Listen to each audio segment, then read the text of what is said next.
আমি তাকায়া দেখি জাহান্নামের 1 নাম্বার ভিতরে এমন কিছু নারী দেখা যায়, এমন কিছু মহিলা দেখা যায়, যে মহিলাগুলোকে, যেই নারীগুলোকে আল্লাহ রাব্বুল আলামিন জাহান্নামের 1 নাম্বার গর্তের ভিতরে লোহার আংটা দিয়া মাথার চুল, মাথার চামড়া সহ জাহান্নামের ভিতরে লটকাইয়া রাখছে। এমত অবস্থায় জাহান্নামের আগুনগুলো তাদেরকে জ্বালাইতেছে, পোড়াইতেছে। কন্যা নাউজুবিল্লাহ।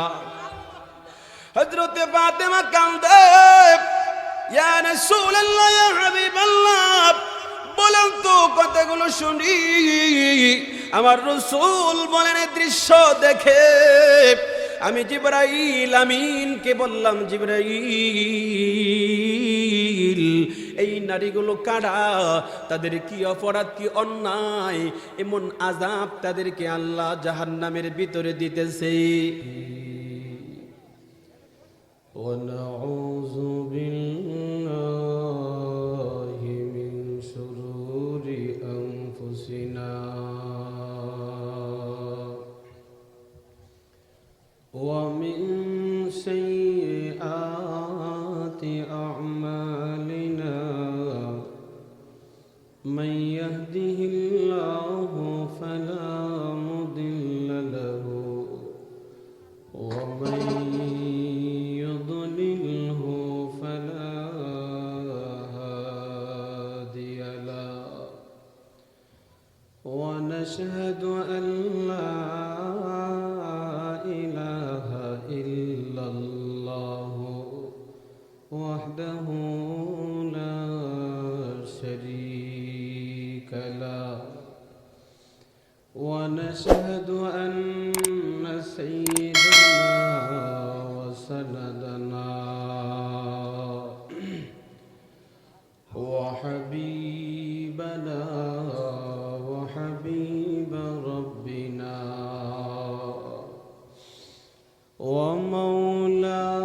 ومولانا محمدا عبده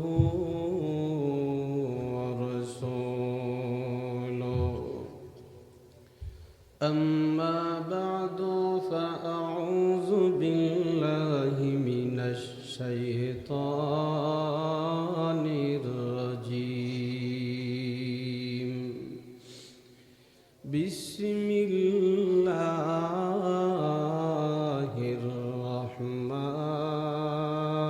الرحمن الرحيم. من عمل صالحا من ذكر أو أنثى وهو مؤمن فلنحيينه حياة طيبة ولنجزينهم أجرهم بأحسن ما كانوا يعملون. صدق الله العظيم. وقال النبي صلى الله عليه وسلم: من كن له 3 بنات يؤدبهن ويرحمهن ويكفلهن ويزوجهن وجبت له الجنة البتة. قيل يا رسول الله فإن كانت 2؟ قال ولو كانت 2. قال فرأى بعض القوم قوم هل لو قالوا واحدا قال لواحدا أو كما قال عليه الصلاة والسلام. وقال تعالى في شان حبيبه ومحبوبه آمرا ومخبرا إن الله وملائكته يصلون على النبي يا أيها الذين آمنوا صلوا عليه وسلموا تسليما. صلى الله على سيدنا ومولانا محمد وعلى آله وأصحابه وسلم. لا إله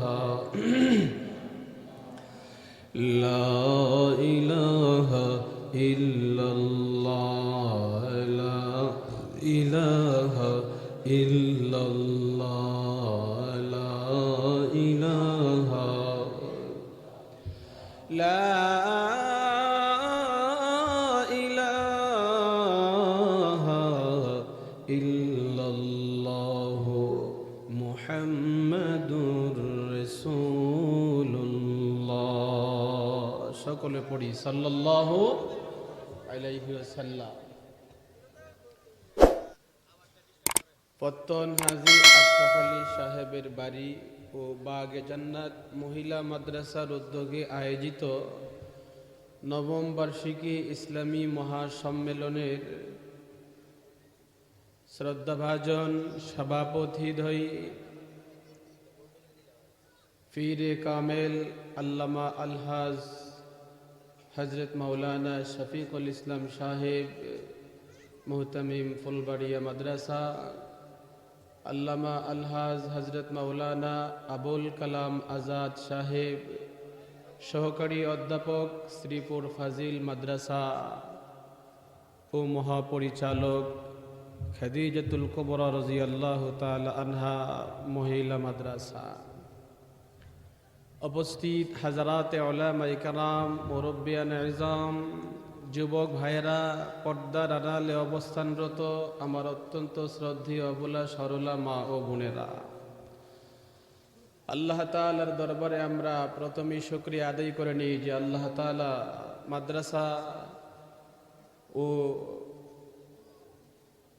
এই পত্তন গ্রামের হাজী আশরাফ আলী সাহেবের বাড়ির উদ্যোগে আয়োজিত এই সভায় আমরা অংশগ্রহণ করে কোরআন হাদিসের গুরুত্বপূর্ণ কিছু আলোচনা শোনার তৌফিক পেয়েছি।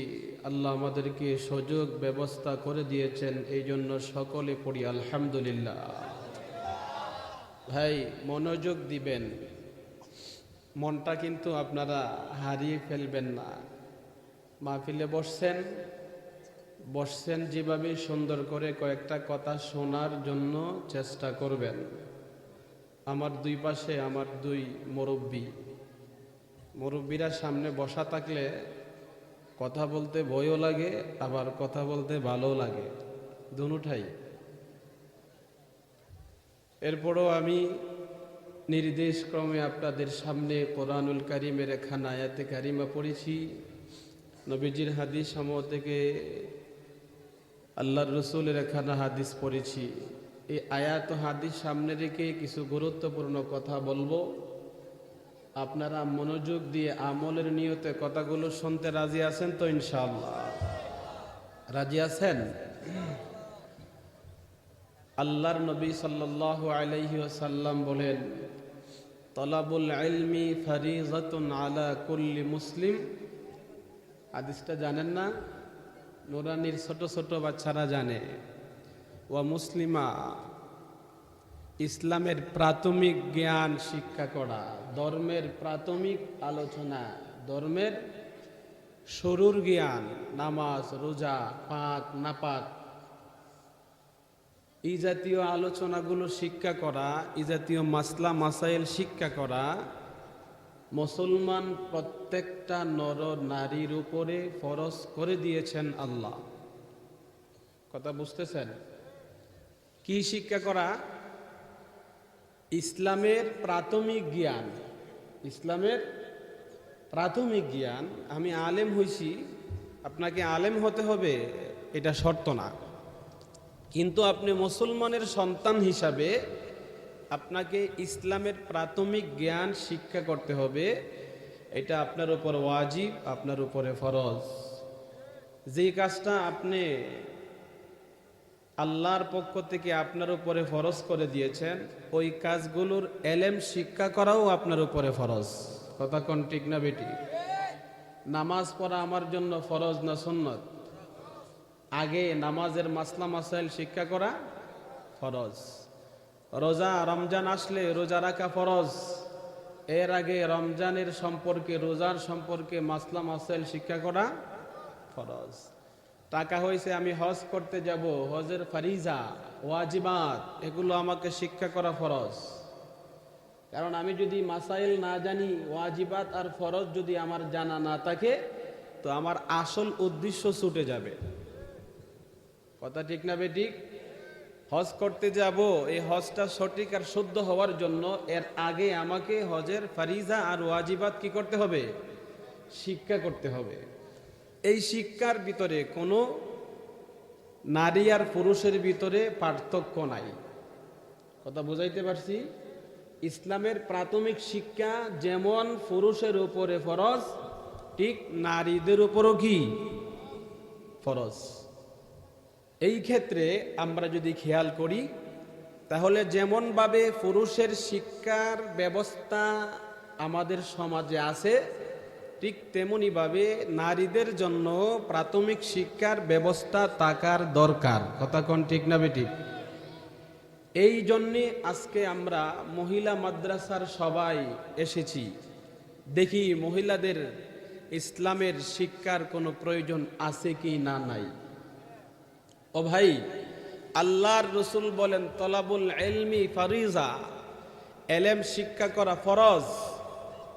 মুসলিম কুল্লে মুসলিম বলে এখানে হাদিস শেষ করে নাই, আরেকটা শব্দ নিয়ে আসছেন, মুসলিমা, তার মানে নারী সমাজ। ঠিক না বেঠিক? জুড়ে বলেন। পুরুষ যেমন ভাবে নামাজ, রোজা, পাক নাপাক শিক্ষা করবে, ঠিক তেমনি ভাবে নারীও পাক নাপাক, নামাজ, রোজা এর মাসআলা মাসাইল শিক্ষা করতে হবে। হবে কি না? ও ভাই, আমরা তো এখন নারীদেরকে মহব্বত করি, নারীদের সম্পর্কে আমরা জানি বুঝি, কিন্তু ইসলামের আগে, আমার নবী সাল্লাল্লাহু আলাইহি ওয়াসাল্লাম দুনিয়াতে আসার আগে যেই যুগটা আমাদের আলোচনা করে থাকি, যেই যুগ সম্পর্কে আমরা শুনেছি, আইয়ামে জাহিলিয়াত নামে যে একটা যুগ ছিল আমার রসুলের আগে। কথা কোন আসিল কি না? ঠিক না বেঠিক? এটা আপনারা জানেন কি না? এই আইয়ামে জাহিলিয়াতের সময় নারীদেরকে এমন, তোমাদের যদি একটা কন্যা সন্তান আমার আল্লাহ রাব্বুল আলামিন তোমাদেরকে দান করে, মান কানা লাহু উনসা, একটা কন্যা সন্তান যদি কাহারো আমার আল্লাহর পক্ষ থেকে জন্মগ্রহণ করে, আমার রাসূল বলেন ফালাম ইউদফিনহা, জাহিলিয়াতের মতো বর্বর যুগের মতো সে যদি তার ওই কন্যা সন্তানটাকে দাফন না করে। 2 নম্বরে বলেন ওয়ালাম ইউহিনহা, সে যদি তার কন্যা সন্তানটাকে ইহানত না করে, কন্যা সন্তানটাকে যদি সে নিজের আদর আপ্যায়ন থেকে বঞ্চিত না করে, ওয়ালাম ইউসির ওয়ালাদাহু আলাইহা, সে তার কন্যা সন্তানটাকে যদি তার ছেলের উপরে প্রাধান্য না দেয়। কেন বললেন আমার নবীজি কথা? বোঝা গেল সমাজের ভিতরে কিছু মানুষ এমন আছে যে মানুষগুলো তার মেয়ে সন্তানের উপরে ছেলে সন্তানকে প্রাধান্য দিয়ে ফেলে। কথা কোন ঠিক না বেটি? এই জন্য আমার আপনার নবী, দয়ার নবী, মায়ের নবী, রহমতে আলম, আল্লাহর রাসূল বলেন, ও পিতা, তোমাকে যদি আল্লাহ একটা মেয়ে সন্তান দান করি, আর এই মেয়ে সন্তানটাকে তুমি দাফন করো নাই, মেয়ে সন্তানটাকে তুমি এহানত লাঞ্ছিত করো নাই, মেয়ে সন্তানটাকে তুমি ছেলের উপরে প্রাধান্য দেও নাই, এই মেয়ে সন্তানটাকে তুমি অবহেলা করো নাই, আমার রাসূল বলেন আদখালাহুল্লাহুল জান্নাহ, ওই মেয়ে সন্তানের কারণে আমার আল্লাহ রাব্বুল আলামিন ওই বাবাকে জান্নাতের মালিক বানায়া দিবে। ও মুসলমান বাবাজি, শুধু তাই নয়, আল্লাহর নবীজি বলেন, ও পৃথিবীর মানুষেরা, আল্লাহ রাব্বুল আলামিন যখন মেয়ে সন্তানটাকে দুনিয়াতে পাঠাই, মায়ের রেহেমের ভিতর থেকে মেয়ে সন্তানটা যখন দুনিয়াতে আসার সময় হয়, ছেলে সন্তানও দুনিয়াতে আসে, মেয়ে সন্তানও দুনিয়াতে আসে। ছেলে সন্তান দুনিয়াতে আসার সময় আল্লাহর পক্ষ থেকে রহমতের একজন ফেরেশতা মায়ের রেহেমের ভিতরে ঢুকে। হাদিস শরীফ প্রমাণ করে, মেয়ে সন্তান যখন দুনিয়াতে আসার সময় হয়, আল্লাহর পক্ষ থেকে মায়ের রেহেমের ভিতরে দুইটা রহমতের ফেরেশতা ঢুকে যায়। কোন সুবহানাল্লাহ। বোঝা গেল আমার আল্লাহ মেয়ে সন্তানটাকে দুনিয়াতে পাঠানোর আগেই তার মর্যাদা বৃদ্ধি করে দিয়েছেন। কথা কোন ঠিক না বেটি? হাদিস শরীফ প্রমাণ করে দিয়েছে, একটা ফেরেশতা ওই মেয়ে সন্তানের প্রক্রিয়াধীন কাজ শুরু করে, আরেকজন ফেরেশতা ও মেয়ের পক্ষ থেকে তার গার্জেন, তার প্রতিপালকদের জন্য দোয়া করে। ওই মেয়ে সন্তানটা দুনিয়াতে যাওয়ার পরে যে ওই মেয়ে সন্তানটাকে দৌড়বে, যে ওই সন্তানটাকে আদর করবে, যে সন্তানটাকে লালন পালন করবে, ওই লোকটার জন্য আল্লাহর পক্ষ থেকে রহমতের ফেরেশতা মেয়ে দুনিয়াতে আসার আগ থেকেই দোয়া করতে থাকে। শুধু তাই নয়, আল্লাহর নবীজি সাহাবী হযরত আনাস ইবনে মালিক রাদিয়াল্লাহু তাআলা আনহু হাদিস riwayat করেন, ওয়ামান আলা ইসনাতাইন আও সালাসা আও উখতাইন আও সালাসা। আনাস ইবনে মালিক রাদিয়াল্লাহু তাআলা আনহু বলেন, পৃথিবীর জমিনে যে বাবার ভাগ্যে দুইটা মেয়ে সন্তান হয়ে গেল। কয়টা মেয়ে সন্তান? দুইটা মেয়ে সন্তান যে বাবার ভাগ্যে আল্লাহ রাব্বুল আলামিন দান করলেন। দুইটা মেয়ে সন্তানের বাবা পৃথিবীর ভিতরে যেই পুরুষ হইল, আও উখতাইনি, অথবা দুইটা বোন সন্তান নিজের, অথবা কথা বলেন বোন। বোনের কথা কেন নিয়ে আসলেন? মাঝে মাঝে এমন কিছু ফ্যামিলি দেখা যায় যে ফ্যামিলির ভিতরে বাবা ছোট্টবেলায় দুনিয়া থেকে বিদায় হয়, এখানে ওই মেয়ের গার্জেন হিসাবে তার ভাই বাবার জায়গাটা দখল করে। কথা কোন ঠিক না বেঠিক? এই জন্য আমার রাসূল বলেন, হযরত আনাস ইবনে মালিক রাদিয়াল্লাহু তাআলা আনহু বলেন, ও নবীর উম্মতেরা, তোমাদের ভিতরে যে মানুষটা দুইটা মেয়ে সন্তানের বাবা হইলা, অথবা ছোট্ট ছোট্ট দুইটা বোনের গার্জেন তুমি হইলা, আও সালাসা, অথবা তিনজন মেয়ে অথবা তিনটা বোনের দায়িত্ব তোমার কাছে পড়ে গেল।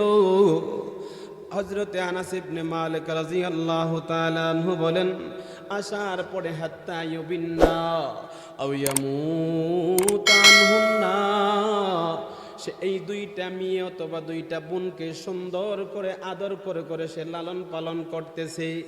স্নেহ মায়া মমতা দিয়ে ওই দুইটা মেয়েকে আদর করে সে লালন করতেছে। করতে করতে হঠাৎ ওই দুইটা মেয়ে মারা গেছে, অথবা তাদেরকে রেখে সে মারা গেল। আমার রাসূল বলেন, কুলতু আনা ওয়া হুয়া কাহাতাইন, জোরে কন্না আল্লাহু আকবার।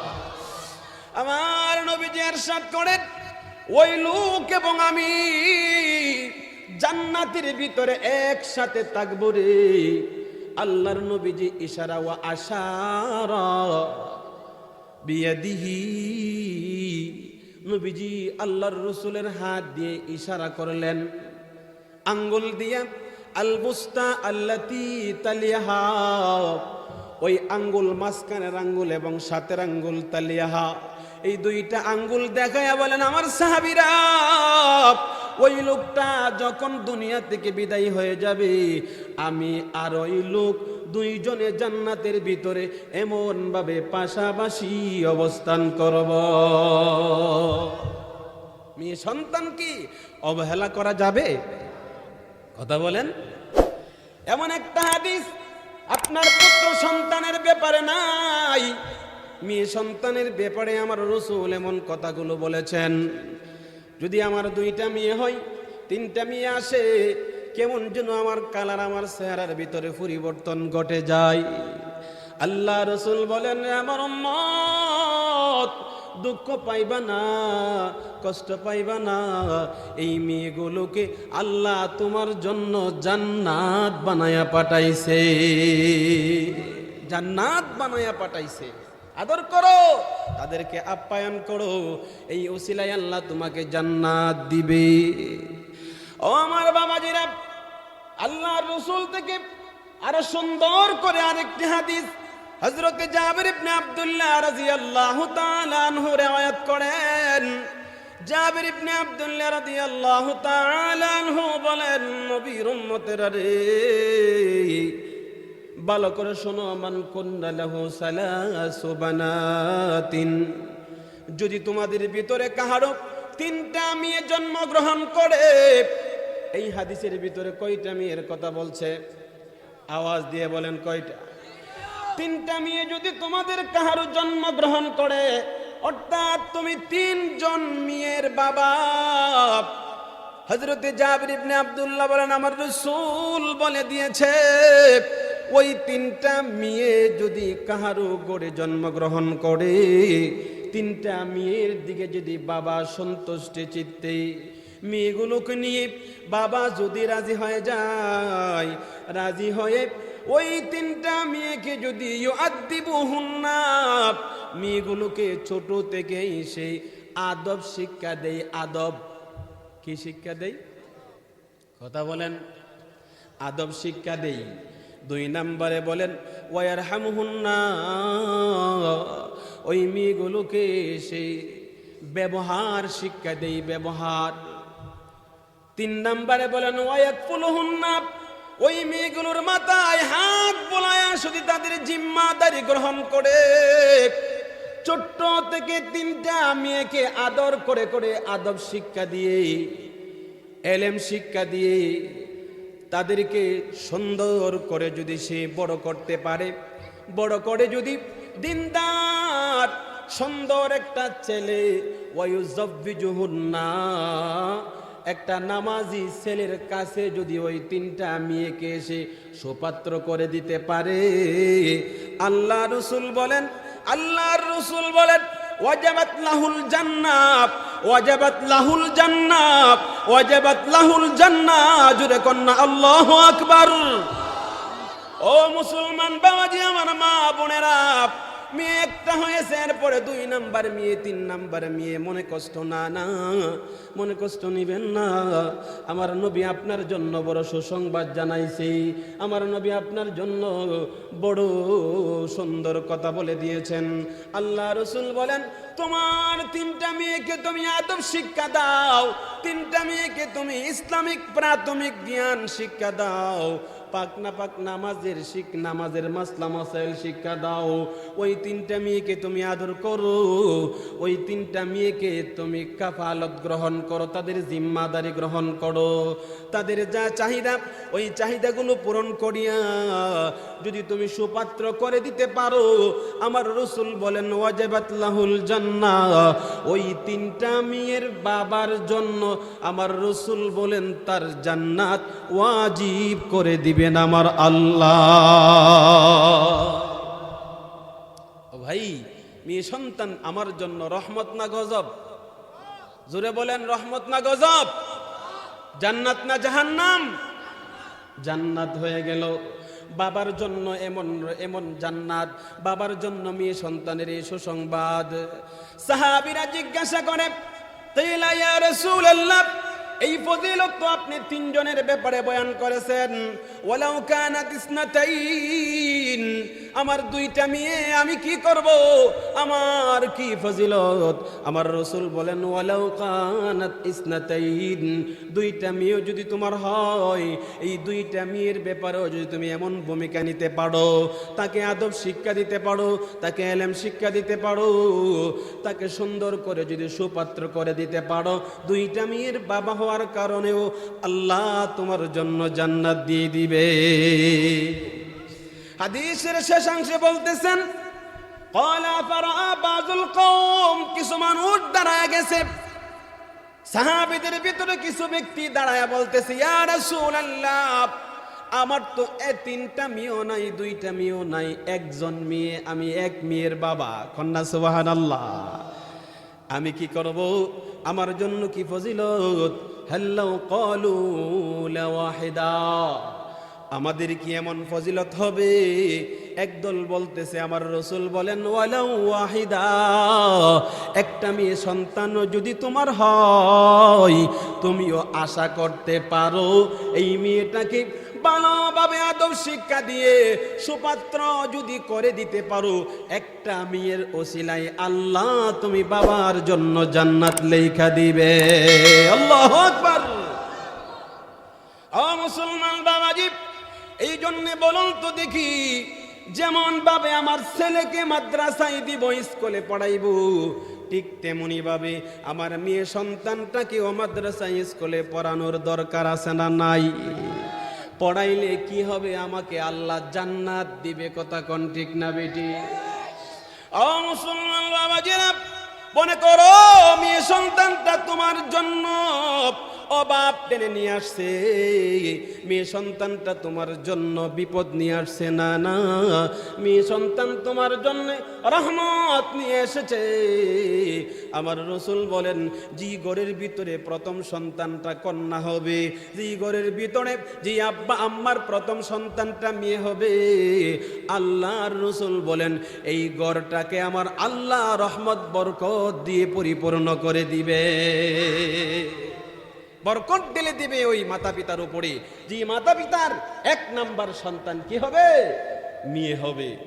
এই জন্য মুসলমান বাবাজি, এই হলো বাবার পক্ষ থেকে। বাবা যদি তার মেয়ের ব্যাপারে এরকম সুন্দর ব্যবহার করতে পারে, আমার রাসূল বাবার ব্যাপারে সুসংবাদগুলো জানাইয়া দিয়েছেন। ঠিক তেমনি ভাবে ও যুবক, তুমি বিবাহর বয়স হয়ে গেছে, তোমার বিবাহ হওয়া দরকার, বিবাহ তোমার হওয়া দরকার। তুমি এখন কেমন মেয়ে বিবাহ করবে? কেমন মেয়ে বিবাহ করবে? একটু ভালো করে বুঝো। আল্লাহ রাসূল অন্য হাদিসের ভিতরে বলেন, কন্যা সন্তান যেমন ভাবে মা বাবার জন্য রহমত, মা বাবার জন্য যেমন ভাবে কন্যা সন্তানটা আল্লাহর পক্ষ থেকে জান্নাতের কারণ, ঠিক তেমনি ভাবে আব্বা আম্মার জন্য ওই সন্তানটাই আবার জাহান্নামের কারণ হয়ে যাবে। কন্যা নাউজুবিল্লাহ। ও মুসলমান বাবাজি, আমার রাসূল হযরতে ফাতেমা রাদিয়াল্লাহু তাআলা আনহাকে ডেকে ডেকে হাদিস বর্ণনা করতেছেন। ভালো করে শুনবেন, ভালো করে শুনবেন, দিলের কান লাগায়া শুনবেন বাবাজিরা আমার, মহিলা মাদ্রাসার সভা, এই জন্য এই কথাগুলো আপনাদেরকে জানাইয়া দিতেছি। আমার আপনার নবী সরওয়ার কায়নাত হযরতে মুহাম্মদুর রাসূলুল্লাহ সাল্লাল্লাহু আলাইহি ওয়াসাল্লাম বলেন, আমাকে আল্লাহ রাব্বুল আলামিন যখন মেরাজে নিয়ে গেল, জিবরাইল আমিন আমাকে আল্লাহ রাব্বুল আলামিনের নির্দেশে জান্নাত জাহান্নাম দেখার সুযোগ করে দিয়েছিল। জান্নাত দেখানোর পরে জিবরাইল আমিন আমাকে ধরে ধরে জাহান্নাম দেখানোর জন্য নিয়ে গেল। জিবরাইল আমিন জাহান্নামের ভিতরে আমাকে এক্সট্রা করে 6টা জাহান্নামের গর্ত দেখাইয়া দিল। এই গর্তগুলোর বর্ণনা আমার নবীজি হযরতে ফাতেমা রাদিয়াল্লাহু তাআলা আনহুকে জানাইয়া দিচ্ছে, আর বলতেছে, ফাতেমা তুমি আমার উম্মতের নারীদের কাছে জানাইয়া দিও, এই কাজ যদি তাদের ভিতরে থাকে তারা কিন্তু জাহান্নামের অধিবাসী হয়ে যাবে দুনিয়া থেকে বিদায়ের পরেই। হযরতে ফাতেমা রাদিয়াল্লাহু তাআলা আনহু এমনি নরম দিলওয়ালা ছিলেন, সারা দিন শুধু আল্লাহ রাব্বুল আলামিনের দেনে খেয়ালে থাকতো। ফাতেমা রাদিয়াল্লাহু তাআলা আনহা বলেন, ইয়া রাসূলুল্লাহ, আগো আব্বাজি বলেন আপনি কি জাহান্নামের দৃশ্য দেখেছেন? আমার আপনার নবী সাল্লাল্লাহু আলাইহি ওয়াসাল্লাম বলেন, মাগো হযরতে জিবরাইল যখন আমাকে জাহান্নামের ভিতরে 1 নাম্বার গর্তের কিনারে দাঁড় করাইল, আমি তাকায়া দেখি জাহান্নামের 1 নাম্বার ভিতরে এমন কিছু নারী দেখা যায়, এমন কিছু মহিলা দেখা যায়, যে মহিলাগুলোকে, যেই নারীগুলোকে আল্লাহ রাব্বুল আলামিন জাহান্নামের 1 নাম্বার গর্তের ভিতরে লোহার আংটা দিয়া মাথার চুল, মাথার চামড়া সহ জাহান্নামের ভিতরে লটকাইয়া রাখছে। এমত অবস্থায় জাহান্নামের আগুনগুলো তাদেরকে জ্বালাইতেছে, পোড়াইতেছে। কন্যা নাউজুবিল্লাহ। হযরতে ফাতেমা কান্দে, ইয়া রাসূলুল্লাহ, ইয়া হাবিবাল্লাহ, বলেন তো কথাগুলো শুনি। আমার রাসূল বলেন, এই দৃশ্য দেখে আমি জিবরাইল আমিনকে বললাম, জিবরাইল এই নারীগুলো কারা, তাদের কি অপরাধ, কি অন্যায়, এমন আযাব তাদেরকে আল্লাহ জাহান্নামের ভিতরে দিতেছে? জিবরাইল আমিন বলেন, ইয়া রাসূলুল্লাহ, ইয়া হাবিবাল্লাহ, তারা হলো পৃথিবীর জমিনের ওই সমস্ত নারী, যে নারীগুলো তাদের গড়ের ভিতরে উপযুক্ত সন্তান, তাদের স্বামী, তাদের বাজার হাট ঘাটে যাওয়ার জন্যে উপযুক্ত মানুষ তাদের সামনে ছিল। অগণবিজি এমন ব্যবস্থা থাকার পরেও এই নারীগুলো তাদের স্বেচ্ছায় বাড়ি থেকে পর্দাবিহীন রাস্তাঘাটে হাটে বাজারে দৌড়াদৌড়ি করছে। এমন নারী মহল আসেনি? জোরে কোন আসেনি? আবার মা বোনেরা গো, পুরুষের চেয়ে আপনাদের আগমন বেশি হয়েছে আমি শুনেছি। এই জন্য আদেশটা আপনাদের সামনে পেশ করতেছি, একটু লক্ষ্য করে শোনেন, দেখেন আমলের পরিবর্তন করতে পারেননি। হযরতে ফাতেমা রাদিয়াল্লাহু তাআলা আনহা শুনতেছেন, আমার নবী হাদিস বয়ান করতেছেন। ফাতেমা গো, আমি যখন জিবরাইলকে জিজ্ঞাসা করলাম, জিবরাইল আমিন জানায়া দিল, ও গো নবীজি, তারা হলো আপনার উম্মতের ভিতরে ওই সমস্ত নারী হবে যারা দুনিয়ার জীবদ্দশায় আল্লাহ রাব্বুল আলামিন তাদের উপরে কোরআনে একটা বিধান ফরজ করে দিয়েছিলেন। আল্লাহর বিধানটা হলো, নারী যখন ঘর থেকে বের হয়ে যাবে, নারীর মাথা থেকে পা পর্যন্ত আবৃত করে যাবে। তারা হলো ওই সমস্ত নারী, যে নারীগুলো তাদের মাথায় কাপড় ওঠে নাই, পর্দা করার জন্য কোনোদিন চেষ্টা করে নাই, পর্দা করার চেষ্টা করে নাই। নিজের ইচ্ছায় নিজের চাহিদা অনুযায়ী বাজারে ঢুকছে, বাজারে ঢুকে নিজের চাহিদা অনুযায়ী মার্কেট করছে, এমন নারী মহল আসেনি? কথা বলেন আসেনি? ও ফাতেমা, হযরতে জিবরাইল আমাকে জানায় দিল, নবী গো, ওই সমস্ত নারী যারা দুনিয়াতে পর্দা করে নাই, এক কথায় যারা দুনিয়াতে পর্দা করে নাই, পর্দার বিধানগুলোর ভিতরে এক নাম্বার পয়েন্ট হলো মাথায় কাপড় দেওয়া। এই মাথায় কাপড় না দেওয়ার কারণে ওই নারীগুলো যখন দুনিয়া থেকে বিদায় গ্রহণ করেছে, আল্লাহ রাব্বুল আলামিন ওই সমস্ত নারীগুলোকে একত্রিত করিয়া জাহান্নামের এক নাম্বার গর্তে নিক্ষেপ করে তাদের মাথার মধ্যে লোহার আংটা লাগায়া জাহান্নামের আগুন দিয়ে তাদেরকে জ্বালাইতেছে। নাউজুবিল্লাহ। আ ফাতেমা, জিবরাইল আমিন আমাকে 2 নাম্বার গর্তে যখন নিয়ে গেলাম, তাকায় দেখি জাহান্নামের 2 নাম্বার গর্তের ভিতরে এমন কিছু নারী দেখা যায়, যে নারীগুলো কি আল্লাহ রাব্বুল আলামিন মুখের 2টা চোয়াল বাঁক করে দিয়েছেন, জিহ্বাটা টান দিয়ে জিহ্বার মাঝখানে লোহার আংটা লাগায়া ঝুলাইতেছে। নাউজুবিল্লাহ। একটু জিকির করেন আর সামনের দিকে আগান, বারবার বলতেছে আমাকে আগানোর জন্য, লা ইলাহা, দেখেন ভাই একটু পারেন কিনা, লা ইলাহা ইল্লাল্লাহ, লা ইলাহা ইল্লাল্লাহ, লা ইলাহা ইল্লাল্লাহ, লা ইলাহা ইল্লাল্লাহ।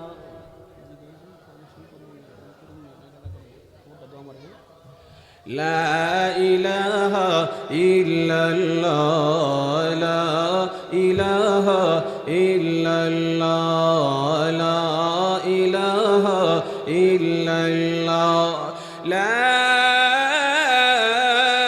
ইলাহা ইল্লাল্লাহ মুহাম্মাদুর রাসূলুল্লাহ। সকলে পড়ি একসাথে, সাল্লাল্লাহু।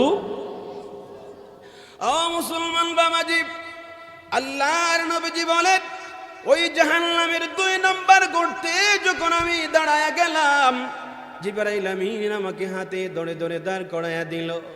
তাকাইয়া দেখি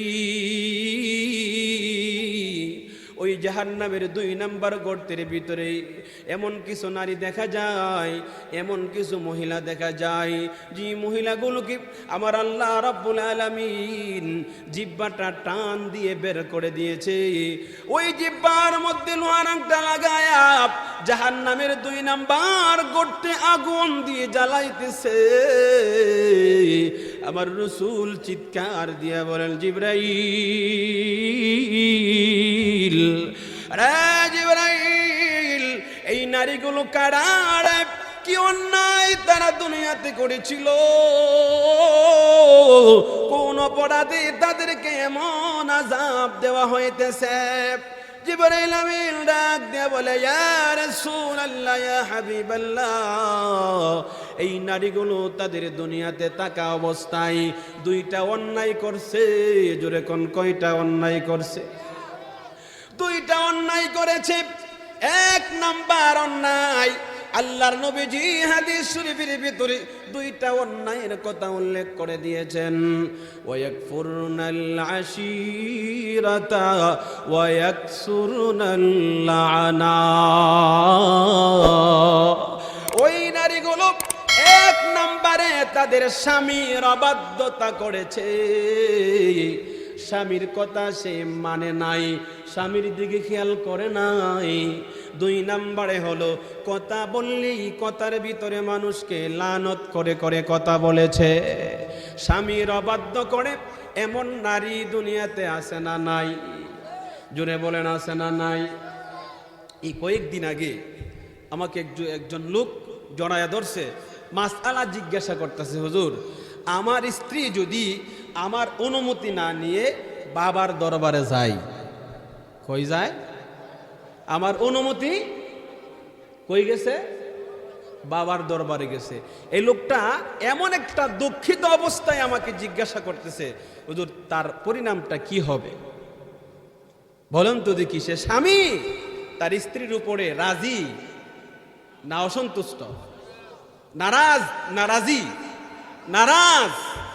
আমার রাসূল বলেন, পৃথিবীর জমিনে কোন স্বামী যদি তার স্ত্রীর উপরে নারাজ হয় তার পরিণাম কি হবে এটা আলাদা লম্বা বিষয়। ও মুসলমান বাবাজি, আমার মা বোনেরা, একটু লক্ষ্য করে শোনো। আল্লাহর নবীজি বলেন, পৃথিবীর জমিনে আল্লাহ রাব্বুল আলামিন যদি একজন মানুষকে সেজদা করার জন্য হুকুম করত রে, পৃথিবীর ভিতরে এক নাম্বারে সমস্ত স্ত্রীদেরকে তাদের স্বামীর কদমে সেজদা করার জন্য আমার আল্লাহ হুকুম করতেন। এর চেয়ে বেশি আর মর্যাদা কি হতে পারে? কোন জিনিস দিয়ে বোঝাবো বলেন? ওই লোকটা জিজ্ঞাসা করতেছে, আমি 1000 বার আমার বিবিকে মানা করলাম, নিষেধ করলাম, আমার কথা সে শুনে নাই। আমার কথা সে না শুনে পীর বাবার কাছে গিয়ে সে মুরিদ হইছে। হুজুর, এটা বড় দুঃখের কথা না? বড় দুঃখের কথা হলো, প্রতি সপ্তাহে একদিন ওই বাবার দরবারে মেলা হয়। সে আমার অনুমতি নেওয়ার অপেক্ষা করে না, সে তার মতোই প্রতি সপ্তাহে একদিন আমাকে রেখে তার পীরের মেলায় চলে যায়। নাউজুবিল্লাহ বলেন। ও ভাই, বলেন তো দেখি কারবারটা কেমন? এমন নারী আছে না নাই? কথা বলেন, আছে না নাই? ওই নারীদেরকে লক্ষ্য করে আমার নবীজি বলেন, জিব্রাইল আমিন আমাকে দেখায়া দিছে।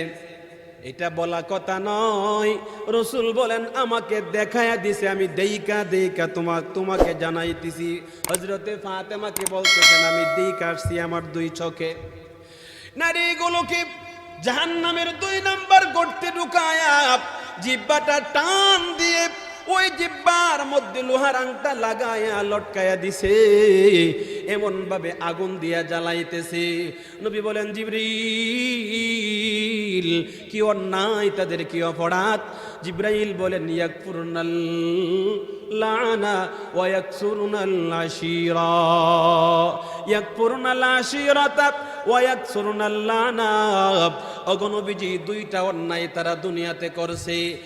1 নাম্বার অন্যায় হলো স্বামীর অবাধ্যতা করেছে, স্বামীর হুকুম মানার চেষ্টা করে নাই, স্বামীকে সে তাওয়াক্কা করে নাই, স্বামীকে সে বুঝে নাই, স্বামীকে সে কোনোদিন তার নিজের মহব্বতের মানুষ মনে করে নাই, নিজের চাহিদা নিজের মতো সে চলেছে। ও ভাই, পৃথিবীর ভিতরে সেরা নাম কার একটা নারী ছিল, যেই নারীটার নাম হলো তসলিমা নাসরিন। কথা কোন ঠিক না বেটি? তার স্লোগান ছিল, আমার কিসের আবার স্বামী, আমার দেহ আমি মালিক, যাকে ইচ্ছা তাকেই দিব, তোমার কি?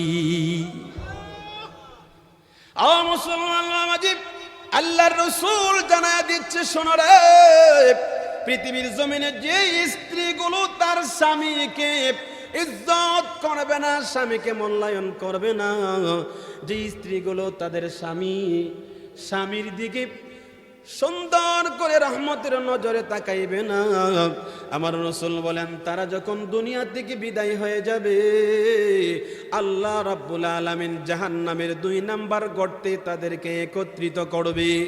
জিহ্বাটা টান দিয়া বের করে জিহ্বায় লোহার আংটা লাগাইয়া যদি লটকায়া দেই রে বাবা, বলো তো দেখি অবস্থানটাই কেমন কষ্ট হবে, হবে কিনা? আবার এর ভিতরে জাহান্নামের আগুন ধাউ ধাউ করে তাকে জ্বালাইতেছে। মুসলমান বাবাজি, আমার মায়ার মা বোনেরা গো, আপনাদেরকে লক্ষ্য করে বলি, আল্লাহর নবীজি ডাক দিয়া বলেন, রে ফাতেমা, জিবরাইল আমাকে 3 নাম্বার গর্তে নিয়ে দাঁড় করাইল। 3 নাম্বার গর্তে আমি যখন